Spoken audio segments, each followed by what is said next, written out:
Hi, hello. I'm Diego Castilla. I'm here with Mike Norwich, president of Odessa Enterprises. For people that didn't know, I used to work for Mike almost 2 years ago. I was here for 2 years, and I decided to start this project because I think El Paso is a place that can be overlooked sometimes, and I think there are very interesting personalities here in El Paso. And Mike was the first one that I thought of when I started thinking about doing this project. So thank you, Mike, for giving me the time to come here to talk to you. And yeah, if you don't mind just giving us a quick intro, where are you from? Where do you grow up? What university you go to? And yeah. So as you mentioned, my name is Mike Norwich. I'm the franchise operator for Jack in the Box in El Paso, and I've been the franchise operator now for almost 35 years. I began here as just a regular employee. The Jack in the Box organization, my dad was one of the franchise owners at the time when it was 5 stores originally in El Paso, and that was in 1986 that he took over. 1992 I came down, started at ground level, became kind of the go-to restaurant manager for a few years here, managing stores that don't even exist anymore, including one that was downtown in the plaza, and had various positions in the organization before becoming franchise operator. Like I said, that's whole career here has been about 35 years. And so I'm from California originally, very much a Texan in every way now, and this is a great community, and I've enjoyed my tenure here as the operator. So you're from California originally, then went to U of A. U of A. U of A. Yes. Sorry, U of A. Yes, there's lots of clues there in the office. I told you, so no excuse. Get it right. It's University of Arizona. Yes. And then came here to El Paso right after college? No, I spent 4 years in the commercial real estate business. In Arizona? Well, mostly in California. I went back to California after graduated and spent 4 years out there before I got here. And your dad used to be here? No, my dad never lived here. He was one of the franchise partners. We have a long history with Jack in the Box. San Diego was Jack in the Box corporate. That's where I'm from. We knew the founders of Jack in the Box very well. They were personal friends, and that's how my dad became a franchisee, was through his connections with the original founder of Jack in the Box, Jack Goodall, and that's how he got the franchise in 1986, and I came here to help them run them in 1992. Okay. And how do you go about becoming a franchisee? What's the process like? Well, the franchise business has changed a lot. Right now it is particularly challenging because there really are 2 schools of thought on how to operate businesses that typically franchise, whether they be restaurants or hotels. It's all kinds of service businesses and so forth. And the difference between starting and becoming your own franchisor type or company is who is the person that makes all the brand decisions versus the franchisee who buys into an existing system that somebody's already built and sees value in that system and is willing to pay a royalty fee or licensing fee or whatever you might have. That's the big difference. Now, getting into a franchise business means that you're buying into that existing business. It's already been started, and you are agreeing to abide by terms of operating that somebody else sets, obviously the parent company sets, and you pay a fee to them.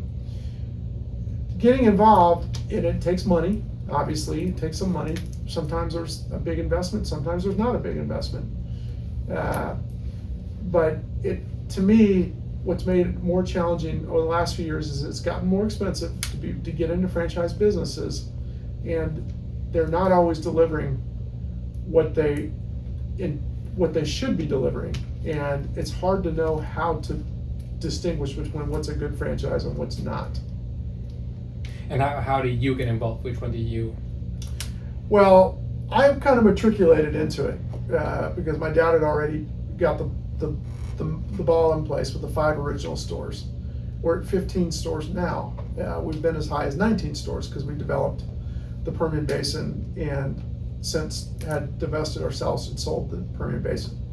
So, and then we've had other stores over the years that we've opened and closed. We had a store in Las Cruces that already ran its 20-year franchise agreement, and then we moved it to a different location. So it's been a process of building up to 15 stores, but I didn't get involved at the ground level. But if I were looking at a franchise right now at a ground level, I would see, first find out what I'm interested in, what business I'm interested in, whether it be a hotel, like I said, a restaurant, or something that has a franchise model. Most things do have a franchise model. If you want to get self-storage, I believe that there's self-storage franchises available. There are franchises in almost anything that you can imagine. There's franchise businesses. I think some of the tax preparation services are franchise businesses. Insurance, like State Farm, those are like independent agents. That's kind of, in a way, a franchise. So anything that you're interested in, there's probably a franchise opportunity that you could get yourself involved with. So first you have to find out what your passion is and what you would be interested in, and what you have some experience in. Because a lot of times it's going to take more than money. It's going to take some experience in the field that you're looking into. At least that's what most franchisors should be looking for, is some experience. They don't want to get somebody that doesn't have any experience in a restaurant into a restaurant franchise per se. I wouldn't think that would be in the best interest of the franchise, because you don't really understand what you're getting into until you get into it. So that's the first thing, is find out what you want to do, and then do some explorations. Go to the websites. You can usually, if they're franchise businesses, you'll find opportunities for franchising. There'll be territories that they might have available. Just because you're in El Paso doesn't mean that if you're looking at a particular franchise that there would be an opportunity in El Paso. It might be in another city, so you might have to relocate. But you got to find out what you want, what you can afford, and what makes sense for you and your special talents and needs. And you, having spent time already worked at Jack in the Box, is that factoring you choosing to stay, like picking the Jack in the Box route? Well, I didn't have the experience before I got here, but of course, growing up, I work in restaurants and fast foods and so forth. So I have that experience, which most kids have some experience, probably not so much today, but I had that experience, which isn't really enough to qualify me as a franchisee by any stretch of the imagination. But at least I learned to appreciate that restaurant business is very hard work, and it is extremely hard work. It's probably one of the hardest industries there is as far as work goes, especially if it's a busy place. So that didn't necessarily enter into my decision making, because of this. I walked into a business that had already been established. Okay. I remember when I was here, there was an issue with the third-party deliveries, like the Uber and DoorDash and all that. Is that still going on, or what's like the issue now, or issues? Well, okay, so we can talk about that a little bit. We'll just use platitudes in general, and just say, look, third party is now a cost of doing business. It's a table stake, as they would say, in the restaurant business right now. Because if you're not engaged actively in having your food be delivered to your customers, you're more likely going to lose transactions, because people, if they want it brought to them, they're going to find someone that's going to bring it to them. And if you're not playing in that space, you're going to lose that transaction almost for sure. Unfortunately, it has not become particularly profitable for the restaurant or for the third-party delivery service. Third-party delivery is still fighting for market share. They're competing, like you got your Postmates, you got your Uber, you got DoorDash. It's still highly competitive for them to own, the business. And obviously, competition is healthy for the consumer, but it keeps their prices in check. And of course, we have,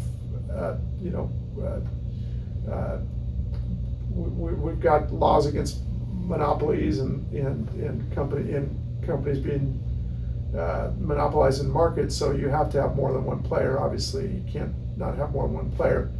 But they're struggling for profitability, and they are taking it out, unfortunately, on the restaurants themselves, we pay the fee for providing that service to the guest. We collect a little bit of a premium from the guest, but it's not enough to offset the fees that we have. And so that's the problem, is that third-party deliveries become less profitable sales for us, but it's something that we have to have. And so it's kind of a sticky point. Uber says they're not making money, DoorDash says they're not making money, and the franchisees aren't really making money, and the customers are already paying a pretty high price for it. So it is a difficult part of business right now to figure out how it's going to work over the long haul, because it's not sustainable for the franchisees to be giving up margin right now. It's not sustainable for Uber and DoorDash to be losing money on transactions. And at what point do the customers say, we don't want to pay premium for it either? So it's a chicken or an egg thing, I guess. Would you say it's worth it though to keep the third-party deliveries? Well, I have to. It's like I said, it's a table stake. If I don't have that transaction available to the guest, it will go somewhere that does. And so I have to take the diminished margin or decide to give it up.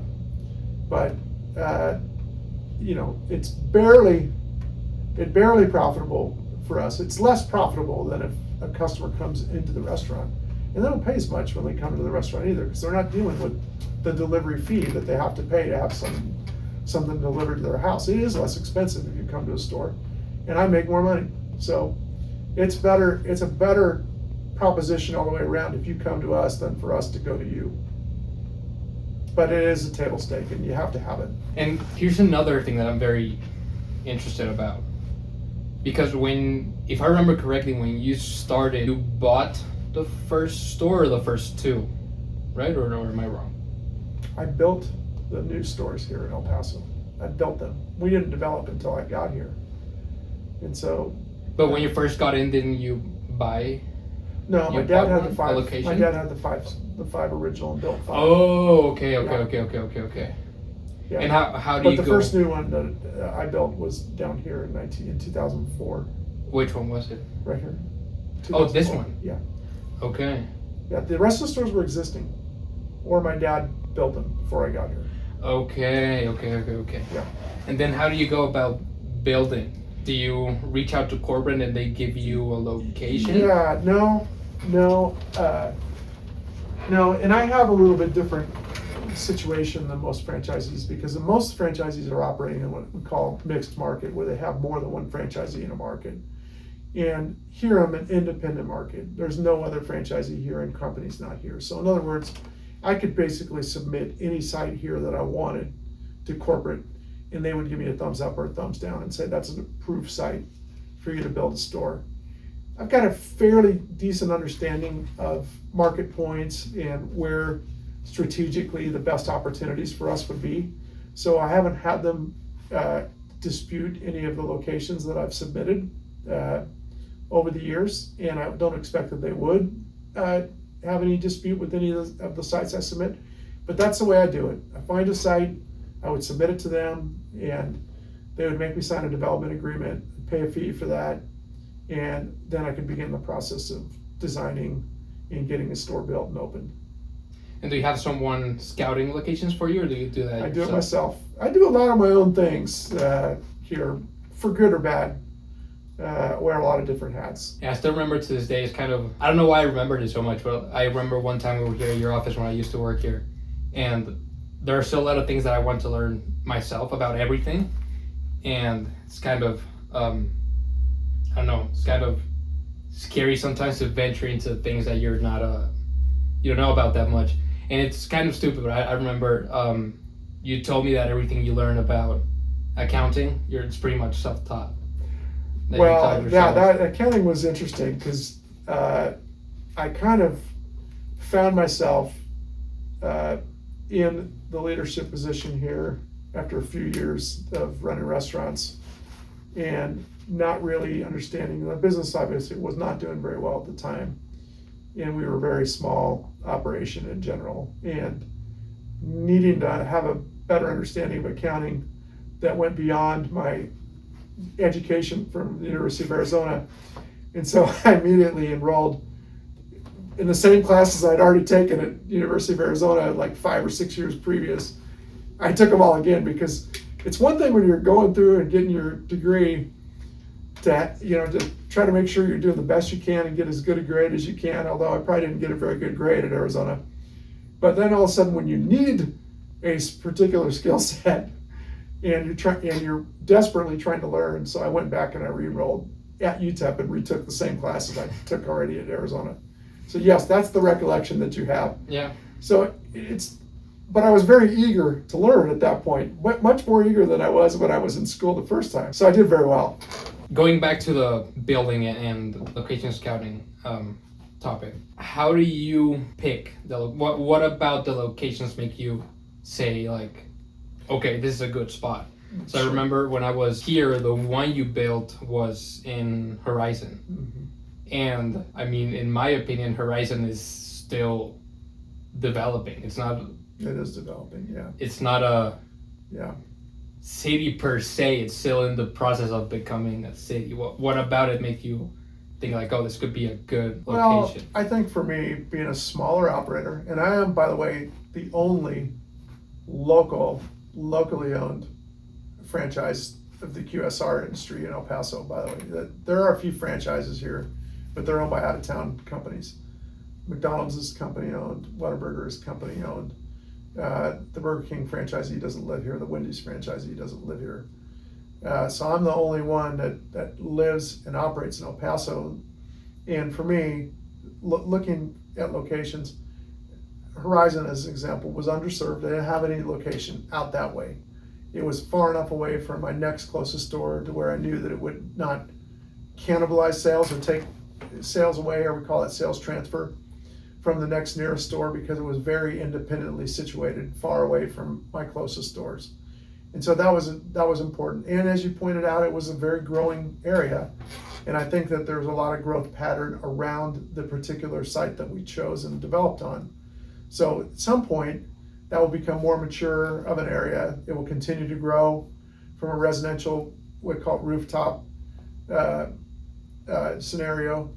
And the business district along Horizon Boulevard will continue to fill out. Traffic will tighten. We'll get heavier there. We've now got a signal at that intersection. So we kind of got out there a little bit early to that particular site, but it was an underserved area. It was an area that we needed to put a restaurant, and we knew that we wouldn't see very much cannibalization from our other stores. And that's one of the reasons why we chose that site.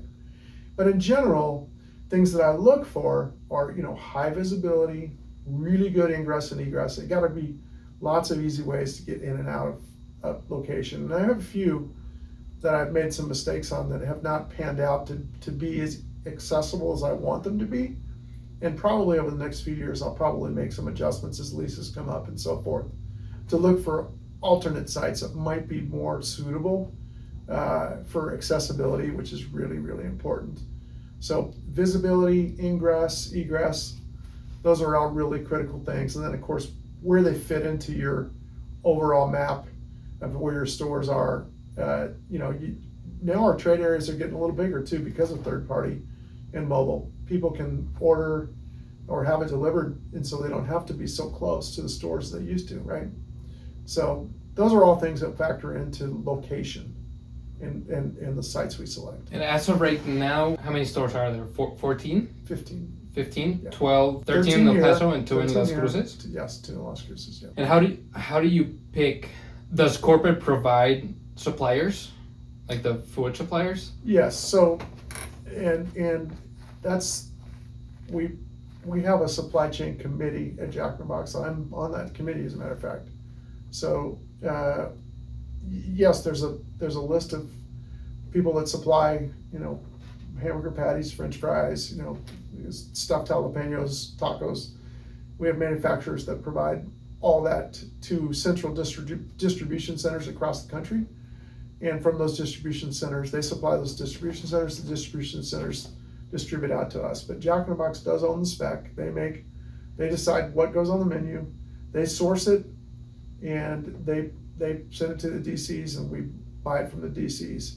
But I'm part of the committee that actually procures. When it comes to, 15 stores, how do you handle delegating responsibility? Well, I'm trying to get a little better as I've gotten older, finally. I do turn things more over to my team, and I want to try to be the leader of the organization that basically oversees, and people report directly into me. I'm an operator at heart, but I'm also the finance guy at heart as well. And so it becomes hard to do all those things and wear all those hats. So what I try to do is stay very relevant with understanding the operations of the business, also managing the financial parts of the business as well.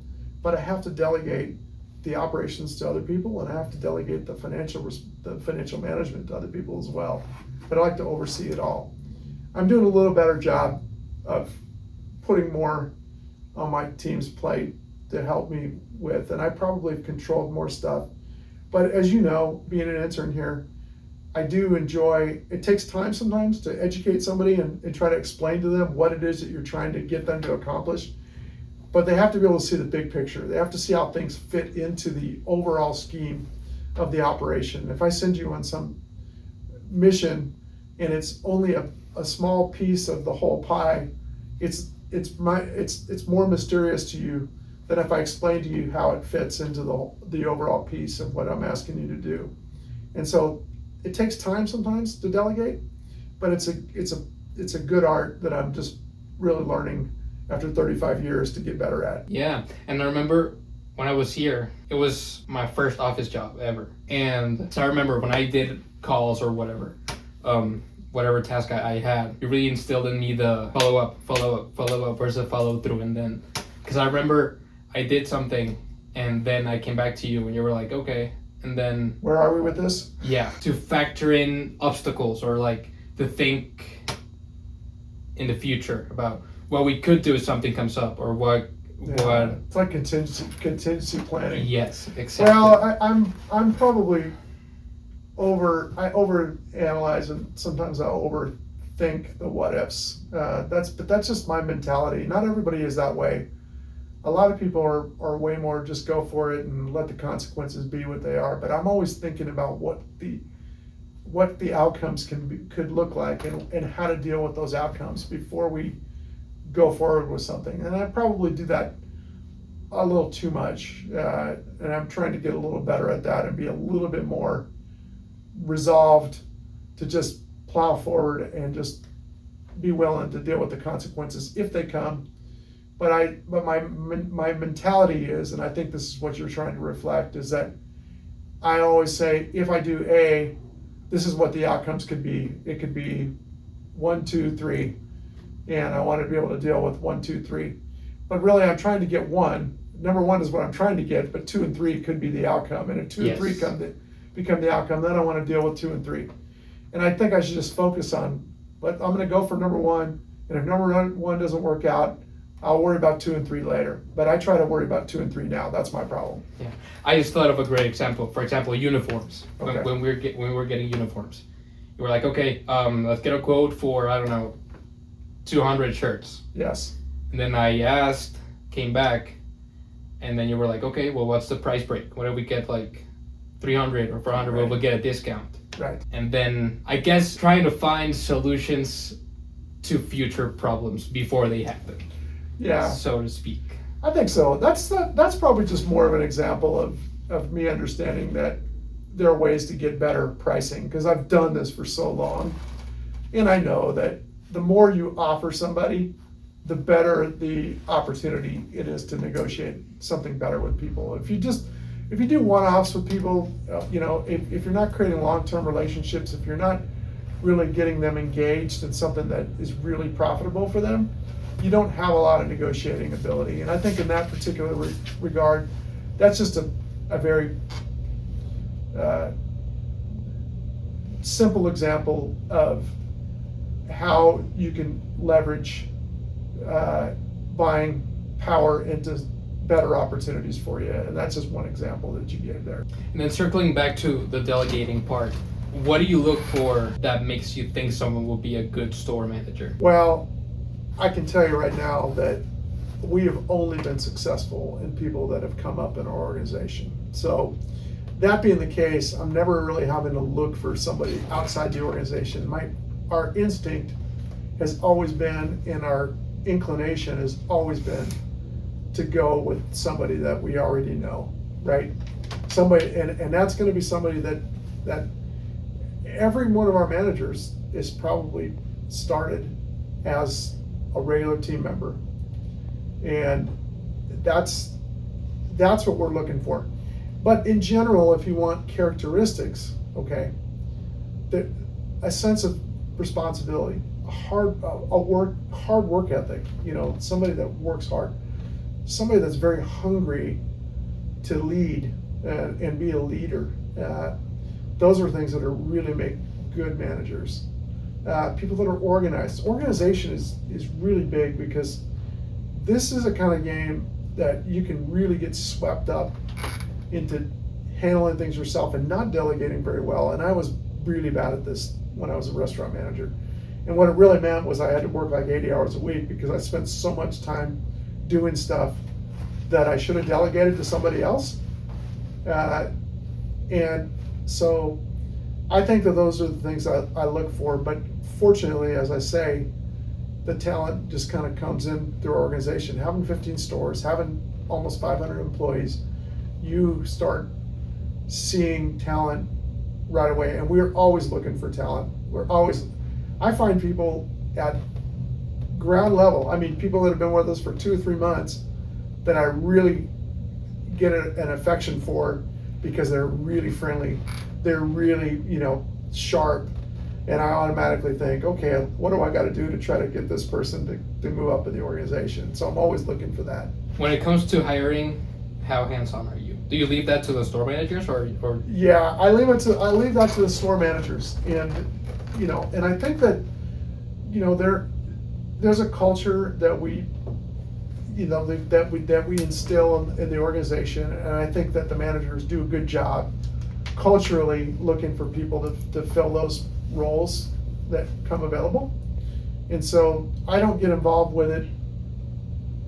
I wouldn't say I don't get involved at all, but generally I do not. Okay.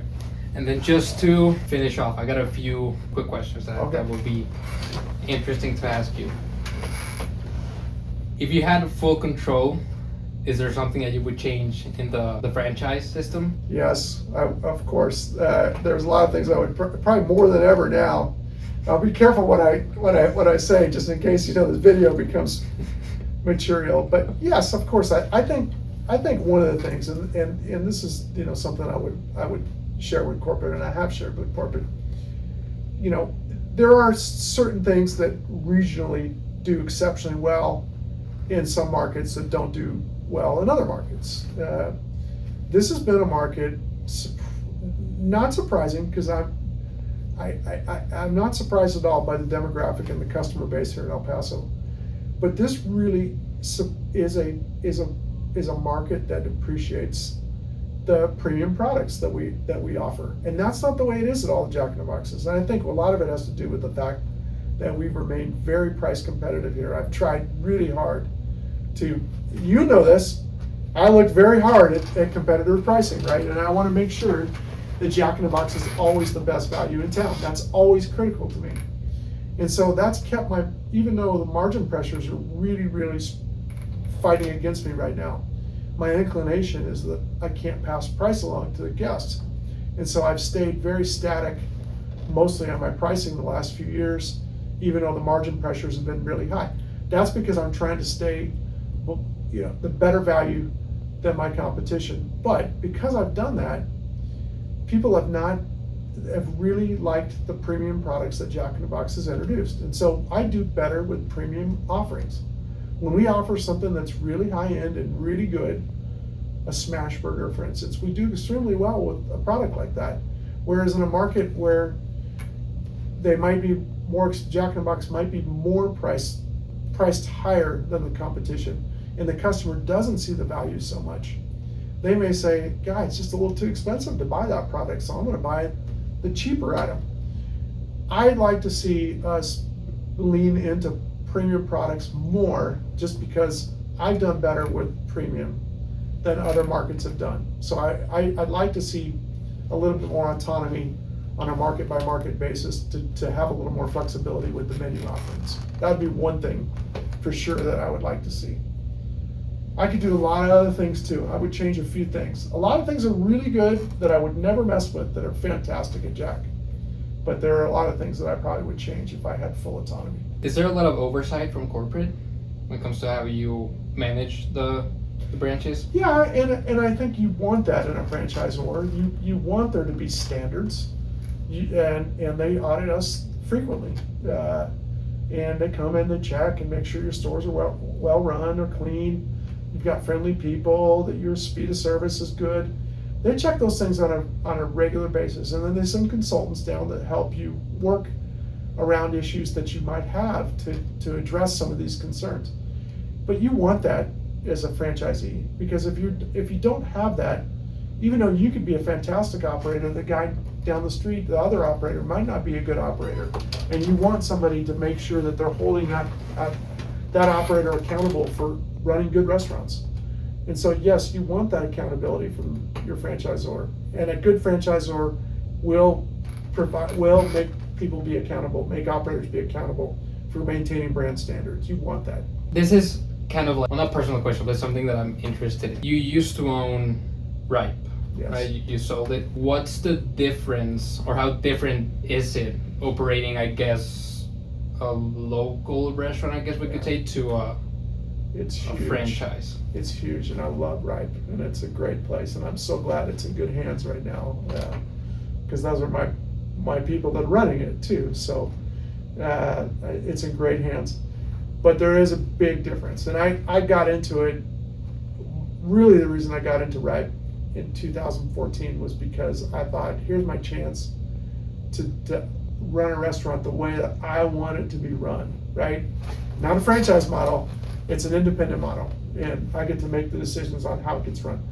Well, that's good and bad. You get to make all the decisions, but there's a lot of decisions to be made that you don't have to make in a franchise because they're made for you, right? So it turned out to be overwhelming the amount of responsibility that an independent restaurant has. Not to mention the fact that when you're a multi-unit operator to begin with, an independent restaurant like Ripe required a lot of hands-on that I wasn't giving it, and I was having it be operated by surrogates that were fantastic, by the way, and have done a great job running it when I'm not there. But I really believe that an independent restaurant like that is better run, in hindsight, of course, is way better run by an owner-operator that's there all the time and on site and taking care of things and making decisions about the menu and making sure that everything's buttoned up. And that's something that I wasn't able to do as effectively as I thought I was going to be able to do. And so I think Ripe's in better hands now than it was when I was there. I sure had fun with it. Loved all my customers. I still love them. I love going up there. I love the team up there. But it's a different animal altogether, and I really thought when I got into it, it would be more similar. After all these years in the restaurant business, would you say you base your business decisions on data or gut feeling, like instinct, I guess we could say?